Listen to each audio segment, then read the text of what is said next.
wife give me these verses to read. I was just going to get up here and talk to you, but my wife said I need to read these to go along with it.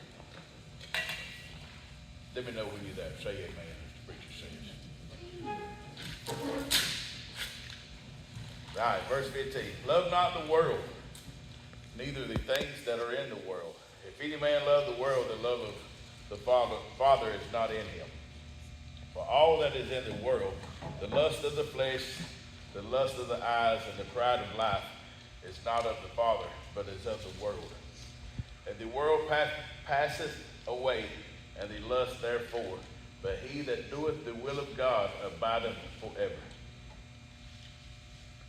All right, the verse there said basically, if you love the world, the Lord ain't in you.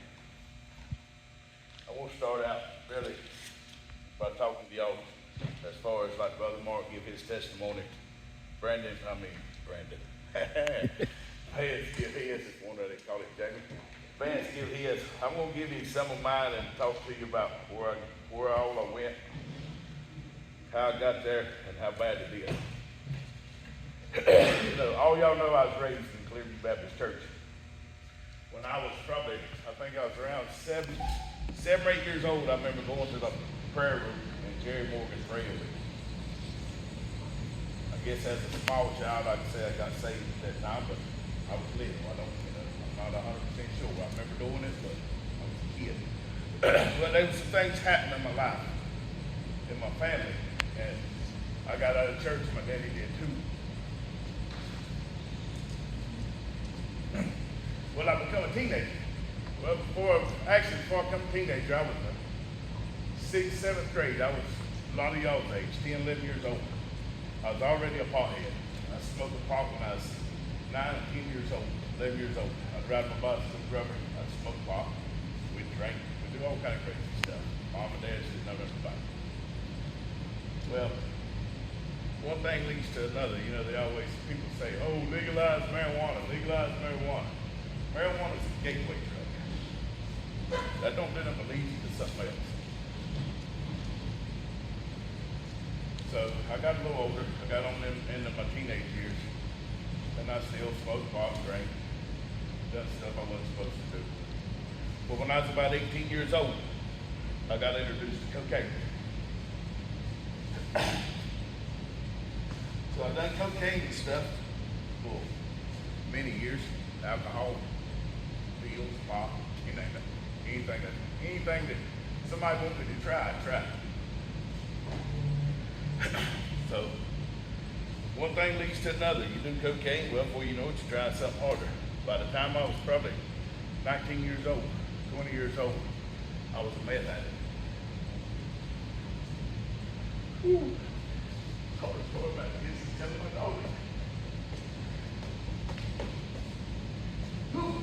But anyway,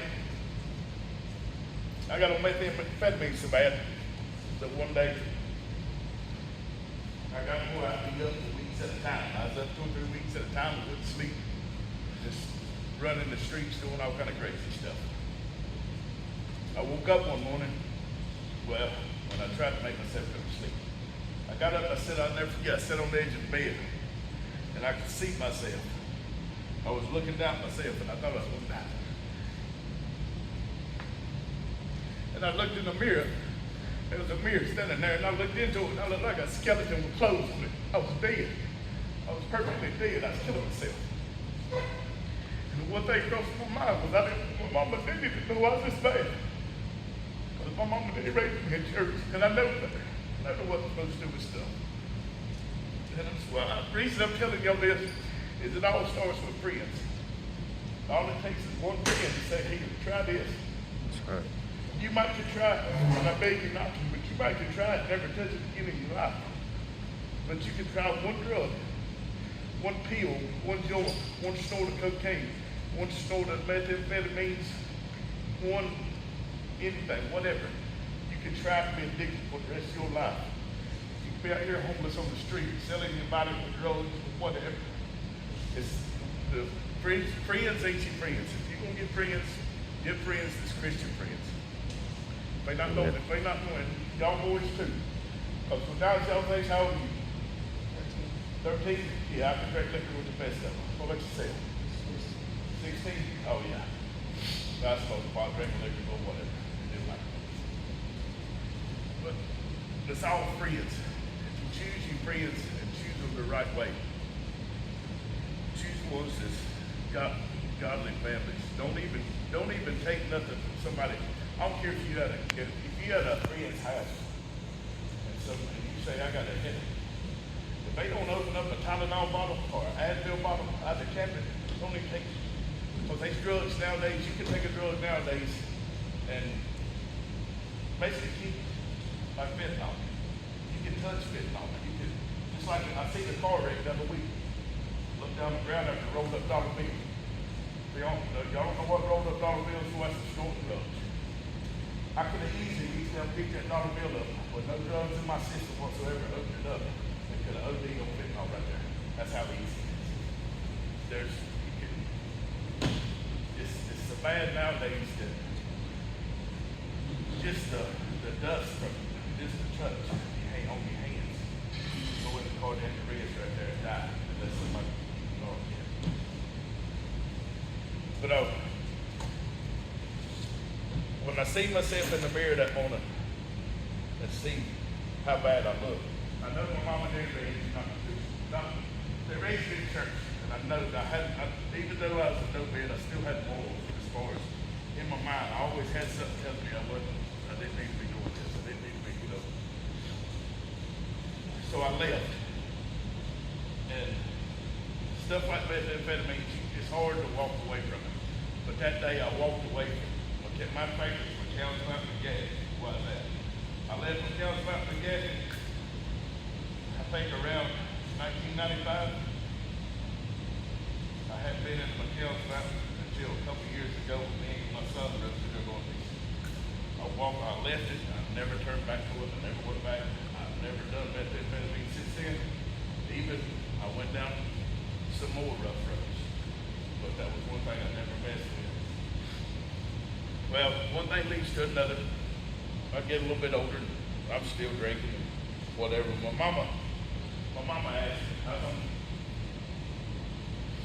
By then, I think it was in the late 90s. I was storing and selling cocaine a lot, a whole lot.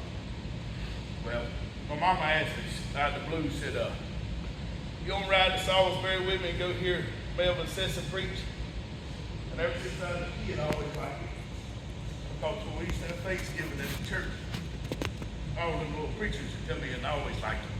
I always had to be Brother Buck, which was the Indian. He was always one of my favorites because I always liked the Indians. But Melvin Sessom was always a judge. I always liked him because he did when I was a little kid. Why I said yeah, I don't know, but I did. I said yeah. So I took a friend with me. So we go up there, and we sit back toward the back. And when he done the altar call, I don't know, the Lord started dealing with me. And I know then, I said, if I die tonight, I'm going to hell. He must have been wide open. I wouldn't make it out of there alive. So I went to the altar, and lo and behold, the man that prayed with me was your daddy.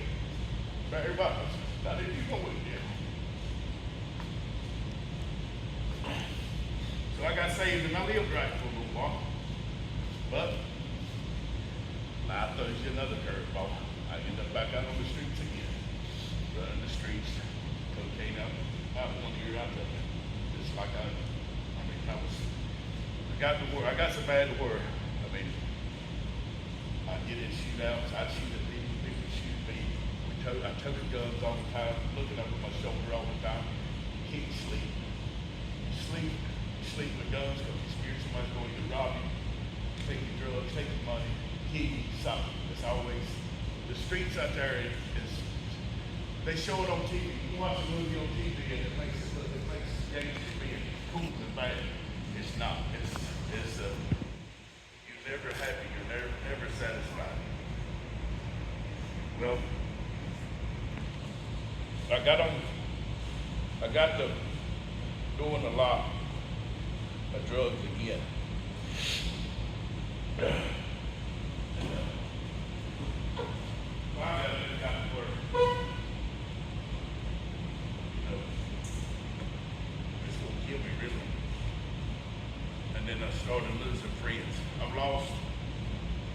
Since the 90s, when I started doing drugs, I've lost.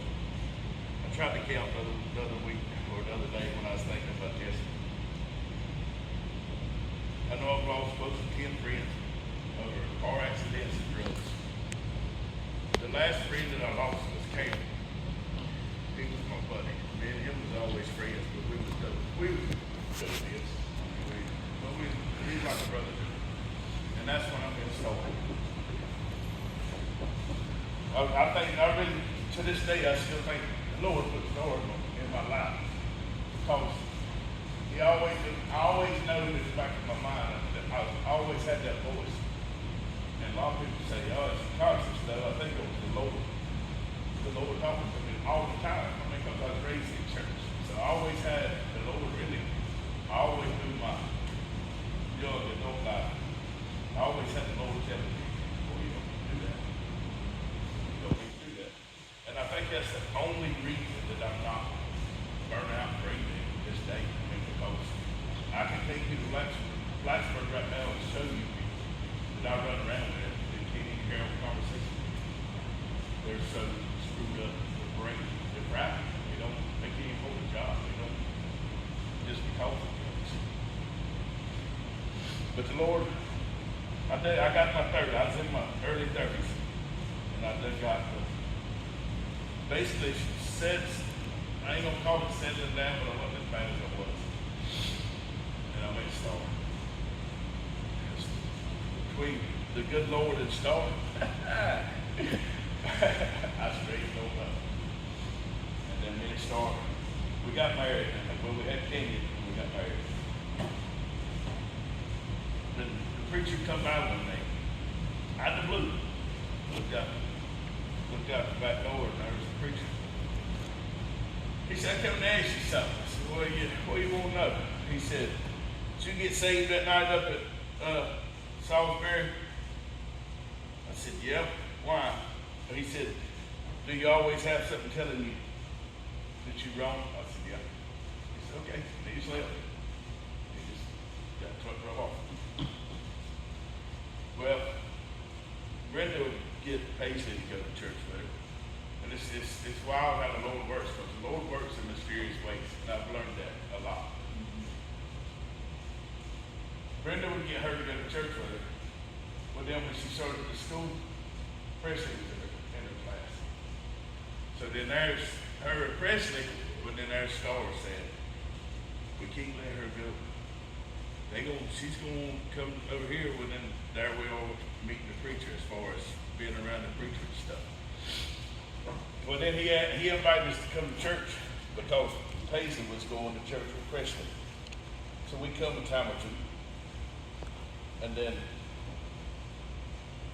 they wanted me to come here, Barry Spears speak. I understand what he's been doing. I ain't never been no big hell no fighter or I ain't never worn no patches on me or nothing like that. But as far as the drugs and the alcohol, I could probably run toe to toe with you. Other than the heroin. I've never been a heroin, that's what I've never done was needles. But he was going to preach, well, lo and behold, Cody Zorn got up and preached. And he preached a sermon that says, I've come too far to turn back now, or something. That might not be the exact words. But the gist of the sermon was, I've come too far to turn back. And it got me thinking about my younger. As far as where I had been, how far down in the pits of hell I had been. And I had straightened I had got, I wasn't on drugs no more. Matter of fact, I didn't even drink. I hadn't even drank nothing. Probably a couple of years. 2 or 3 years probably. When we come to church at night. And that message, I've come too far to turn back now. I got to think about it. Well, I went on about my business with the work. And I come home from work, I think it was the next night or two. I come home from work. I work a midnight shift. I climbed in, done my normal routine, climbed up the bed, go to sleep. Couldn't sleep. The Lord got to deal with me, kept talking, kept dealing with me. The more he he got to deal with me, the more I got to crying. And I hit my knees and I told him, I said, Lord, I know I'm a sinner. Forgive me for all the stupid stuff I've done and save me. If I wasn't saved before, save me now.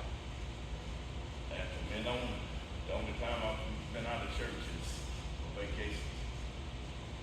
But I'm telling y'all kids, your mom and daddy's your biggest hero. They're your biggest fan.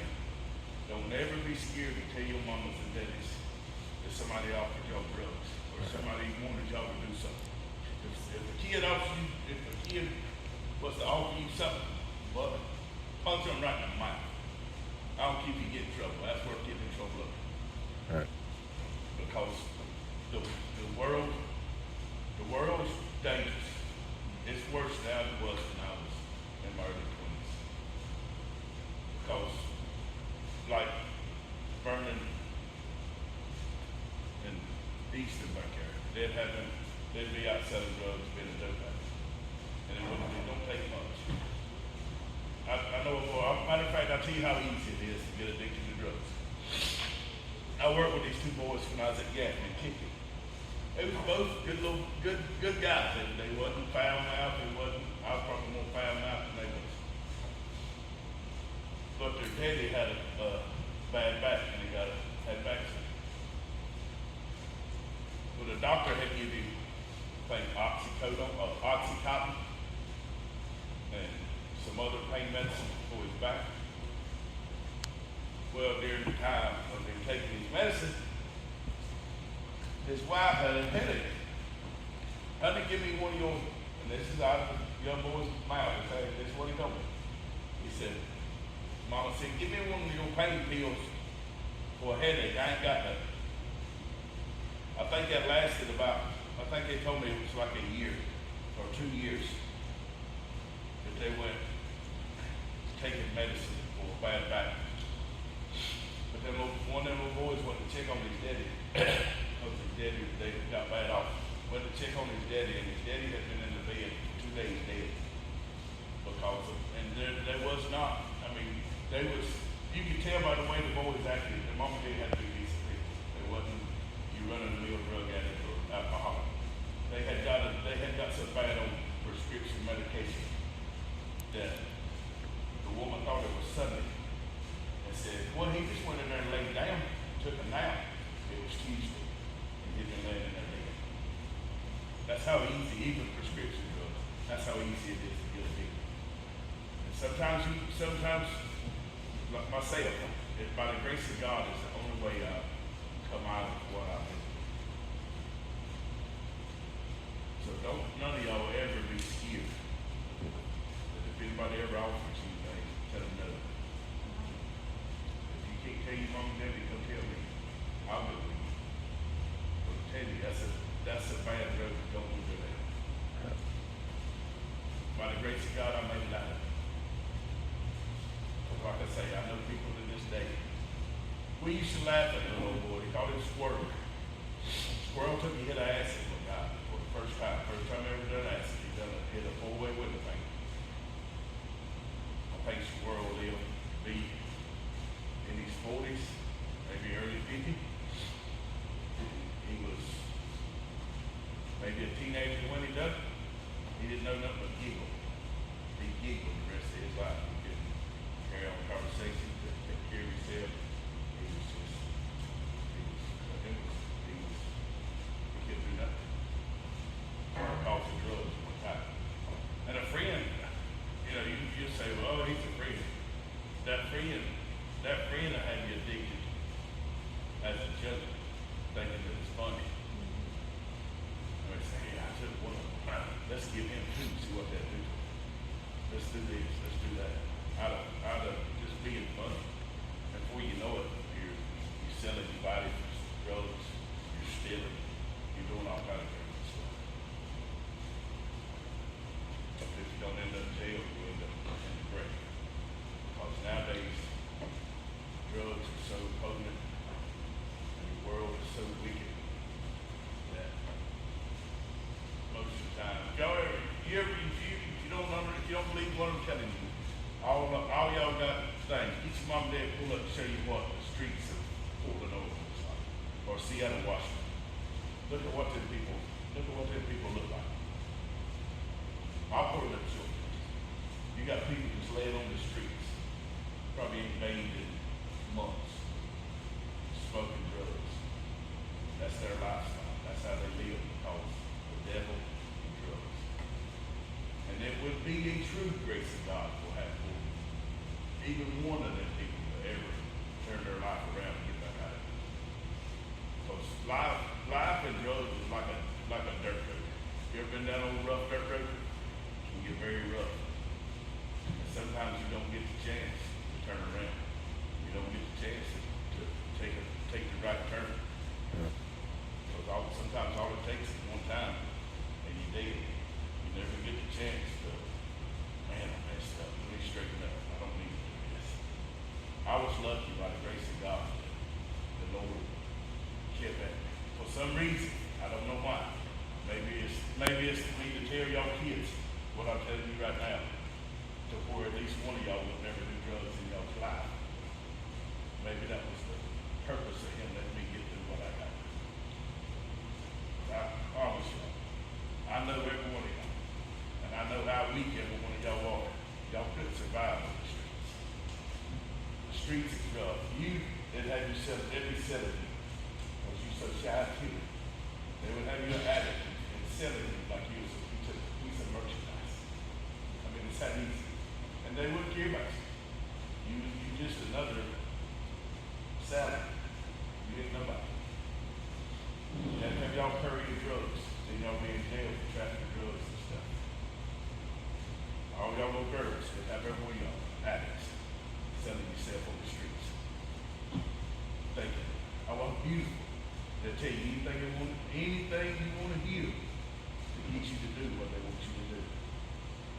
So I beg you, please, don't ever, anybody ever talk drugs, please, don't ever, don't even touch it. Don't even touch it. Best thing to do is just turn around and run. Marlon, you can tell you this. If you get people, you can come get me. I won't. I got a ball bat in the house. What's that ball bat? Like I say, your parents, don't be scared to get to your parents. And if any parent hears this or whatever, if you got a kid that does ever get some drugs, don't fight them. Best thing to do is just pray. But that's one thing my mom and daddy, I don't know that they just didn't know. They haven't. I feel like maybe they had to, but they never fussed at me about what I was doing. And I always felt bad that I didn't want you to know that. I hope y'all got some ideas. Like I say, if anybody ever tries to give you anything, whatever, please don't hesitate to tell Mom and Daddy. Tell your grandma, your aunties, whoever. Tell me. I don't care. Especially you. Don't be scared that you're going to get in trouble. Mom and Daddy, they're going to be mad at y'all. They might get mad, but they're going to be mad at y'all. Y'all ain't the ones in trouble. But a lot of times fear is what keeps somebody from talking. Keeps somebody from telling. Hey, such and such, you got this. Such and such, you try to do